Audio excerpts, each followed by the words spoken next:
السلام علیکم اسٹوڈنٹس، امید ہے آپ سب لوگ بالکل خیریت سے ہوں گے، ٹھیک ٹھاک ہوں گے۔ آج اردو الف میں ہم لوگوں نے کہانی نمبر 5 جو کہ ہے نسو اور سلیم کی گفتگو، اور اسے تحریر کیا ہے ڈپٹی نذیر احمد دہلوی نے۔ ہم نے اس کا مطالعہ کرنا ہے۔ مطالعے سے پہلے ہمیں یہاں تعارف دیا گیا ہے کہانی کے حوالے سے، اسے پڑھتے ہیں جی۔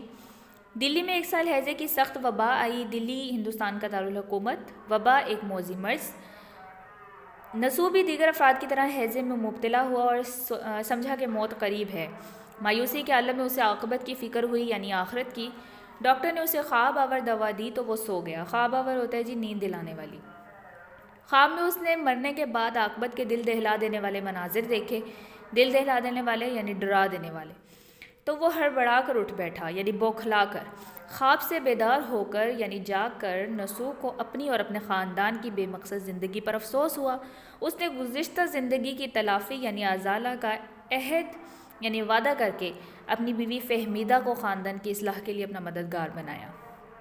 فہمیدہ جو ہے جی ایک سمجھدار عورت ہے، اور ناول میں نسو کی جو ہے وہ بیوی ہے، اور اصلاح ہوتا ہے درستی۔ اسی سلسلے میں ایک روز اپنے بیٹے سلیم کو بالا خانے پر صبح کے وقت کے ذریعے بلا بھیجا۔ بیدارہ کے ذریعے بلا بھیجا۔ بالا خانہ ہوتا ہے جی چوبارہ یا پھر اوپر والی منزل، اور بیدارہ ہوتا ہے جگانے والی، ملازمہ کن۔ آج تو میاں بیوی میں یہ قول و قرار ہوا۔ قول قرار یعنی وعدہ ہوا۔ اگلے دن چھوٹا بیٹا سلیم ابھی سو کر نہیں اٹھا تھا کہ بیدارہ نے آ جگایا کہ صاحبزادے یعنی بیٹے اٹھیے، بالا خانے پر میاں بلاتے ہیں۔ سلیم کی عمر اس وقت کچھ کم 10 برس کی تھی۔ سلیم نے جو طلب کی خبر سنی یعنی بلوانے کی خبر سنی، گھبرا کر اٹھ کھڑا ہوا اور جلدی سے ہاتھ منہ دھو ماں سے آ کر پوچھنے لگا، اماں جان تم کو معلوم ہے ابا جان نے کیوں بلایا ہے؟ ماں، مجھ کو کچھ خبر نہیں۔ سلیم، کچھ خفا تو نہیں ہے یعنی ناراض تو نہیں ہے؟ ماں کہتی ہے ابھی تو کوٹھے پر سے نہیں اترے۔ سلیم، بیدارہ تجھ کو کچھ معلوم ہے؟ بیدارہ، میاں میں اوپر لوٹا لینے گئی تھی، میاں اکیلے بیٹھے ہوئے کتاب پڑھ رہے تھے، میں آنے لگی تو میاں نے آپ کا نام لیا اور کہا کہ ان کو بھیج دیجیو۔ پرانی اردو ہے اس لیے دیجیو بھیج دینا، ٹھیک ہے۔ سلیم، صورت سے کچھ غصہ تو نہیں معلوم ہوتا تھا؟ بیدارہ، نہیں تو۔ سلیم، تو اماں جان ذرا تم بھی میرے ساتھ چلو۔ ماں، میری گود میں لڑکی سوتی ہے، تم اتنا ڈرتے کیوں ہو؟ جاتے کیوں نہیں؟ سلیم، کچھ پوچھیں گے؟ ماں، جو کچھ بھی پوچھیں گے تم اس کا معقول طور پر جواب دینا، یعنی مناسب جواب دینا۔ غرض سلیم ڈرتا ڈرتا اوپر گیا اور سلام کر کے الگ جا کھڑا ہوا۔ باپ نے پیار سے بلا کر پاس بٹھا لیا اور پوچھا۔ باپ کہتا ہے جی کیوں صاحب آج مدرسے نہیں گئے؟ بیٹا، جی بس جاتا ہوں، ابھی کوئی گھنٹے بھر کی دیر اور ہے۔ باپ، تم اپنے بھائی جان کے ساتھ مدرسے جاتے ہو یا الگ؟ بیٹا کہتا ہے کبھی کبھار بھائی جان کے ساتھ چلا جاتا ہوں ورنہ اکیلا جاتا ہوں۔ باپ، کیوں؟ بیٹا، اگلے مہینے امتحان ہونے والا ہے، چھوٹے بھائی جان اسی کے واسطے تیاری کر رہے ہیں۔ صبح سویرے اٹھ کر کسی ہم جماعت کے یہاں چلے جاتے ہیں، وہاں ان کو دیر ہو جاتی ہے تو پھر گھر بھی نہیں آتے، میں جاتا ہوں تو ان کو مدرسے میں پاتا ہوں۔ باپ، کیا اپنے گھر میں جگہ نہیں ہے کہ دوسروں کے یہاں جاتے ہیں؟ بیٹا، جگہ تو ہے مگر وہ کہتے ہیں کہ یہاں بڑے بھائی جان کے پاس ہر وقت گنجفہ اور شطرنج ہوا کرتا ہے، اطمینان کے ساتھ پڑھنا نہیں ہو سکتا۔ گنجفہ ہوتا ہے جی ایک کھیل ہے جس میں 96 گول پتے اور 3 کھلاڑی ہوتے ہیں۔ شطرنج بھی ایک کھیل ہے جس میں 32 مہرے ہوتے ہیں اور 64 کے خانے ہوتے ہیں۔ باپ، تم بھی شطرنج کھیلنے جانتے ہو؟ بیٹا، مہرے پہچانتا ہوں، چالیں جانتا ہوں، مگر کبھی خود کھیلنے کا اتفاق نہیں ہوا۔ باپ کہتا ہے مگر زیادہ دنوں تک دیکھتے دیکھتے یقین ہے کہ تم بھی کھیلنے لگو گے۔ بیٹا، شاید مجھ کو عمر بھر بھی شطرنج کھیلنی نہ آئے گی۔ باپ، کیوں؟ کیا ایسی مشکل ہے؟ بیٹا، مشکل ہو یا نہ ہو میرا جی ہی نہیں لگتا۔ باپ، سبب یعنی وجہ؟ بیٹا، میں پسند نہیں کرتا۔ باپ، چونکہ مشکل ہے اکثر مبتدی گھبرایا کرتے ہیں۔ مبتدی کہتے ہیں نا تجربہ کار کو یا پھر ابتدائی کو، یعنی جنہوں نے بھی شروع کیا ہو۔ مجھ کو یقین ہے کہ گنجفہ میں تمہاری طبیعت خوب لگتی ہوگی، یعنی دل لگنا، وہ بنسبت شطرنج کے بہت آسان ہے۔ بنسبت یعنی مقابلے میں۔ بیٹا، ہاں شطرنج کی نسبت کر یہاں انہوں نے بتایا ہوا ہے کہ آگرہ اور کانپور دونوں ابتدائی ایڈیشنوں میں نسبت کر لکھا ہوا ہے۔ بنسبت کی جگہ یہ متروک ترکیب ہے، نذیر احمد کے یہاں بھی کم دیکھی گئی ہے، اس کتاب میں صرف 2 جگہ پر آئی ہے، ٹھیک ہے۔ یعنی بنسبت کی جگہ پر جو ترکیب استعمال ہوئی ہے وہ نسبت کر ہے۔ گنجفہ کو زیادہ ناپسند کرتا ہوں۔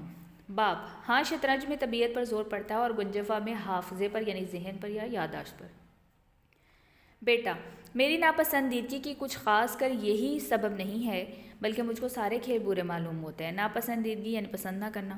باپ تمہاری اس بات سے مجھ کو تعجب ہوتا ہے یعنی حیرانی ہوتی ہے، اور میں تم سے تمہاری ناپسندیدگی کا اصلی سبب سننا چاہتا ہوں، کیونکہ شاید اب سے 5 یا 6 مہینے پہلے جن دنوں میں باہر کے مکان میں بیٹھا کرتا تھا، میں نے خود تم کو ہر طرح کے کھیلوں میں نہایت شوق کے ساتھ شریک ہوتے دیکھا تھا۔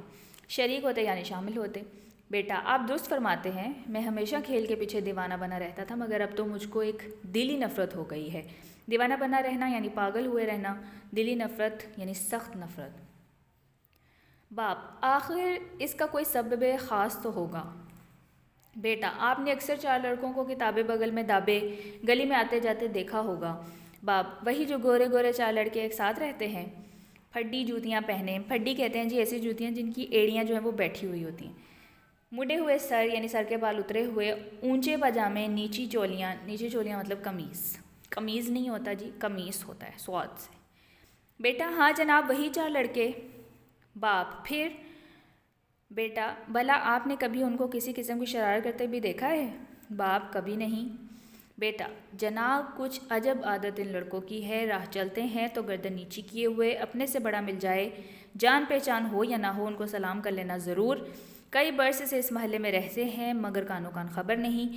محلے میں کوڑیوں لڑکوں بھرے پھرتے ہیں، کوڑیوں یعنی بے شمار، لیکن ان کو کسی سے کچھ واسطہ نہیں یعنی تعلق نہیں۔ آپس میں اوپر تلے کے 4 بھائی ہیں، اوپر تلے یعنی ایک کے بعد دوسرے، نہ کبھی لڑتے، نہ کبھی جھگڑتے، نہ گالی بکتے، نہ قسم کھاتے، نہ جھوٹ بولتے، نہ کسی کو چھیڑتے، نہ کسی پر آوازہ کستے۔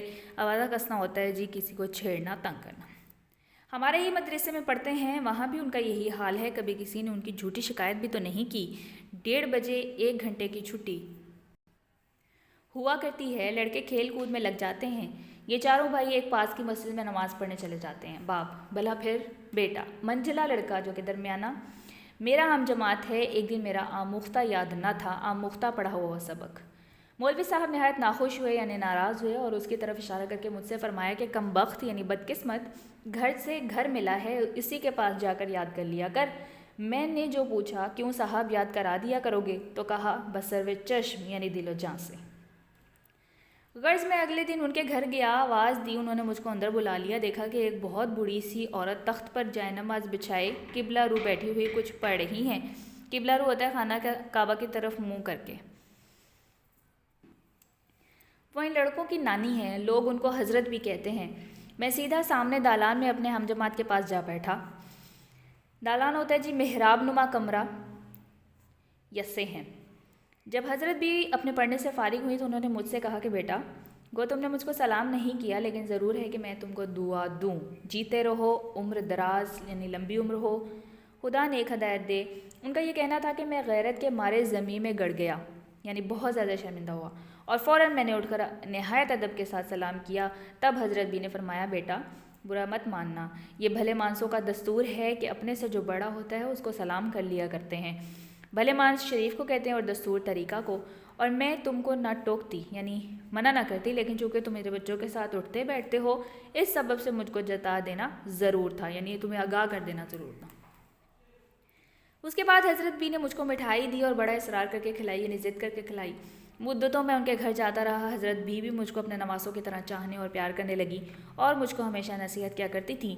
تبھی سے میرا دل تمام کھیل کی باتوں سے کھٹا ہو گیا ہے یعنی اچاٹ ہو گیا ہے۔ تو یہ سبق ہم نے لیا ہے توبۃ النصوص سے، ٹھیک ہے، جو کہ ڈپٹی نذیر احمد کا ناول ہے۔ آپ نے اس سارے سبق کو جو ہے وہ اچھے طریقے سے ذہن نشی کرنا ہے، اس میں تمام اہم باتوں کو اپنے ذہن میں بٹھا لینا اچھے طریقے سے، ٹھیک ہے۔ MCQs میں بھی آئیں گی، اور اب ظاہر سی بات ہے کہ ہم لوگوں نے اس کے بعد اس کی مشق بھی کرنی ہے، اور اس کے سوالوں کے جواب بھی دینے کے لیے آپ لوگوں کو پتہ ہونا چاہیے کہ سبق میں کہاں کس وقت کیا بات کی گئی ہے، ٹھیک ہے۔ آج کے لیے اتنا ہی، اجازت دیجیے، اللہ حافظ۔